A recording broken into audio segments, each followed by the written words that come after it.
дар ҷумҳурии Тоҷикистон масъулини хадамоти назорати давлатии тандурустӣ ва ҳифзи иҷтимоӣ аҳолӣ фармоишеро به امضا رساندند. در اساس آن واردات و فروش مواد دارووری دوک 1 و دوک مکس هم در نمود شربت و حب یا خود تبلت که موقتا منع کرده شد. این کار پس از فوت بیش از 20 نفر کودک در کشور همسایه ازبکستان به راه مانده شده است. هدف پیشگیری زهرآلودشوی و فوت کودکان و نورسان در تاجیکستان است.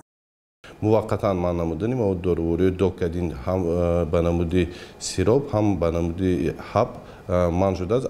در اساس فرمایش مذکور از طرف سرایسته خدمات تندرستی و حفظ اجتماعی اهالی در ولایت سوخت گروه کاری ترتیب داده شده. همه اون مؤسسه فارماسیتی داروخانه ها اون داروخانه‌ای که یک وقت وارد کننده هستند مکتوبی رسمی آگاهی کرده شدند و به هر یک داروخانه ها کارهای فرمانده از طرف گروه کاری گذرانده شد که این مواد دارووری موقتا منع شده از فروشش و در حالی که در داروخانه ها وجود داشتن موادهای دارووری به سرایسته خدمات آورده سپرند.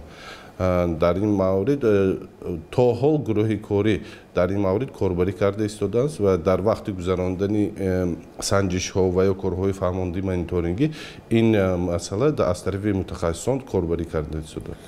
پس از فرمایشات مذکور داروخانه ها فروش مواد دارووری دوک 1 و دوک مکس را باز داشتند. حالا گروه کاری خدمات نظارت دولتی تندرستی در ولایت سوخت 67 دانه این نمود مواد دارووری را در شکل شربت است مصادره کردند. همچنین 64 دانه آن را در نمود حب موجود بود از داروخانه ها گرفتند تا فروش آن به راه مانده نشود.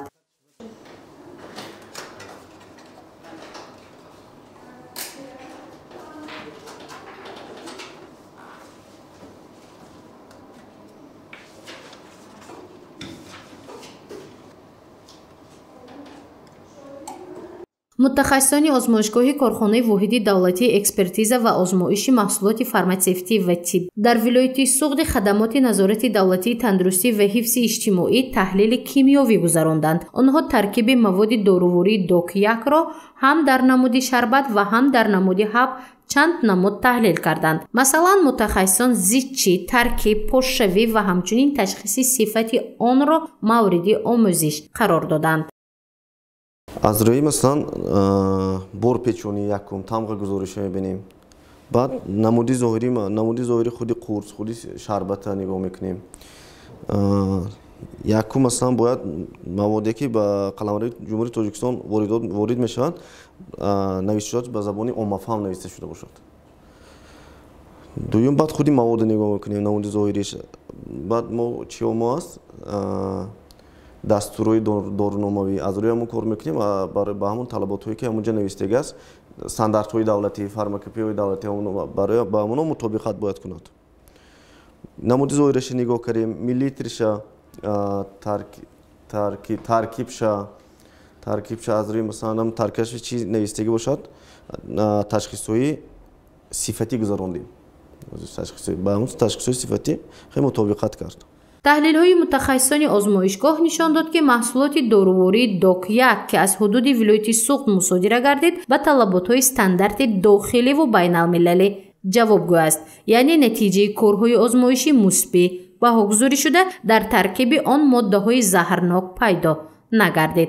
نوبسته از این فروش و واردات آن را موقتا منع کردند.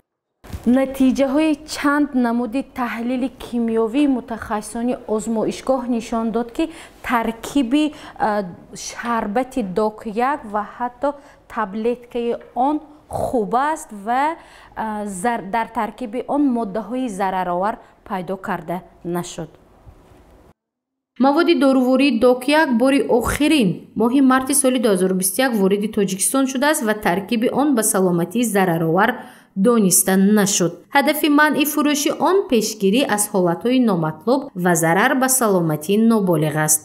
فرمایشی تحت رقم 08 این فرمایشی به مهلت میشد در وقتی که اگر که از طرف خدمات مرکزی فرمایش اویدی باز به فروش برآوردن این مواد باشد با ما معلومات پیشکی ارسال میکنیم.